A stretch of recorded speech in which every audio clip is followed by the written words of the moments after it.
Hi guys, welcome to సైన్మా లోకం. Movie చూశాక నా ఫీలింగ్ ఇదే. ఇందులో కనిపించేది మీరింతవరకు చూడనిది, కానీ ఎప్పుడో చూసామే ఒక 30-40 ఏళ్ల క్రితం అన్నట్టుంటుంది. అర్థం లేదా? ఎగ్జాంపుల్ చూస్తావా? ఆలు నీది షక్క లవంగాలు. ఇలానే ఉంది పరిస్థితి. ఇప్పుడు చెప్పినట్లే ఆర్యా 2, మిస్టర్ మజ్ను, విజేత ఈ మూవీస్ చూసుంటే డ్యూడ్లో 60% ఆఫ్ ద మూవీ మీరు చూసేసినట్లే. నాకైతే మంచిగానే అనిపించింది. ఫిలిం చూసేంత వరకు బాగానే ఉంది. చూసిన తర్వాత ఒక్కసారి అబ్జర్వ్ చేస్తే మాత్రం ఈ పాయింట్స్ అన్నీ గుర్తుకొచ్చాయి. వన్ టైం వాచబుల్ నా వరకు మాత్రం. అంతకంటే పెద్ద ఇంపాక్ట్ ఏం లేదు.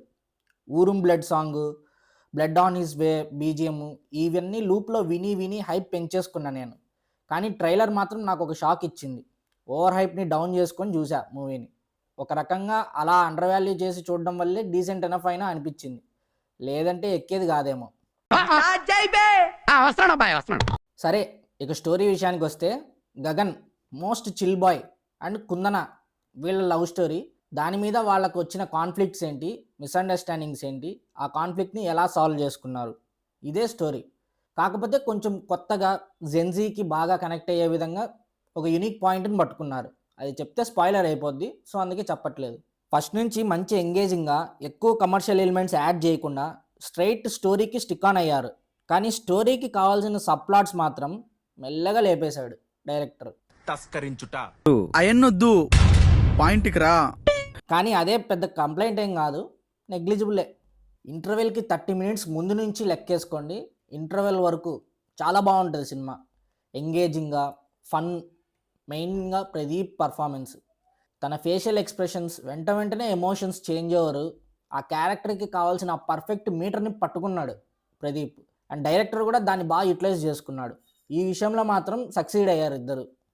కానీ సెకండ్ హాఫ్ స్టార్ట్ అయిన ఒక 20-30 మినిట్స్ తర్వాత కొంచెం డల్గా గ్రాఫ్ డౌన్ అవుతా వెళ్తుంది సినిమా.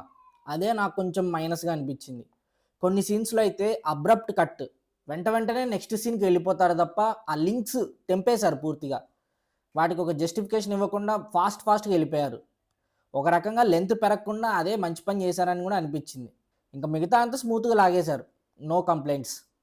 పాజిటివ్స్ విషయానికి వస్తే, Pradeep performance, man you did an absolute excellent job. తెలుగులో నవీన్ పోలిశెట్టి, తమిళ్లో Pradeep. Only expressions and unique body లాంగ్వేజ్తో ఆడియన్స్ని నవ్వించి ఎంగేజ్ చేయగలరు. మమిత కూడా బాగా పర్ఫామ్ చేసింది.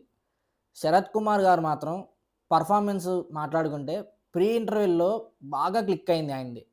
ఆయన ఉన్న పోర్షను ఇంటర్వెల్ వరకు బాగా ఎంజాయ్ చేశాను నేనైతే. సాంగ్స్ కూడా చాలా బాగున్నాయి. బ్యాక్గ్రౌండ్ స్కోర్ కూడా like every scene to scene యాప్ట్గా పర్ఫెక్ట్గా సెట్ అయిపోయాయి, సింక్లో ఉన్నాయి.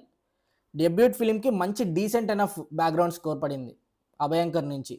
అండ్ ఈవెన్ వేరే టెక్నికల్ ఆస్పెక్ట్స్ తీసుకుంటే సినిమాటోగ్రఫీ, ప్రొడక్షన్ వాల్యూస్ అన్నీ కూడా on top, all good. Negatives విషయానికి వస్తే, నేను చెప్పాను కదా, సెకండ్ హాఫ్ స్క్రీన్ ప్లేని ఇంకా కొంచెం ఎంగేజింగ్గా డిజైన్ చేసుంటే ఎగ్జైటింగ్గా టైట్ ఫ్లోలో వెళ్ళిపోయేది ఫిలిం, ఎక్కడ చిన్న జర్క్స్ లేకుండా. అక్కడక్కడ జంప్ కట్స్ ఎడిట్స్ని మాత్రం తీసేస్తుంటే కొన్ని చోట ఇంటర్లింక్ మిస్ అయినట్లు అనిపించింది. అదొక్కటే నాకు మేజర్ కంప్లైంట్. మిగతావి ఏం పెద్ద నాకు ఫరక్ పడదు, ఈజీగా నెగ్లిజిబుల్ పాయింట్సే ఉన్నాయి. సో హ్యాపీగా చూడొచ్చు. మరి ఫైనల్గా మూవీ చూడొచ్చు అంటే ఎస్, కన్ఫామ్గా చూడొచ్చు. నో అడల్ట్ సీన్స్, అక్కడక్కడ కొన్ని డబుల్ మీనింగ్ డైలాగ్స్ వస్తాయి కానీ బట్ నెగ్లిజిబులే. ఫ్యామిలీ ఆడియన్స్తో కూడా ఈజీగా వెళ్ళిపోవచ్చు, ఏం ప్రాబ్లం లేదు. మీరు కూడా మూవీ చూసింటే మీకేమనిపించిందో కింద కామెంట్స్లో మాతో షేర్ చేసుకోండి. అలా వీడియో నచ్చితే లైక్ చేయండి, షేర్ చేయండి, సబ్స్క్రైబ్ చేసుకోవడం మాత్రం అస్సలు మర్చిపోకండి. That's it for today.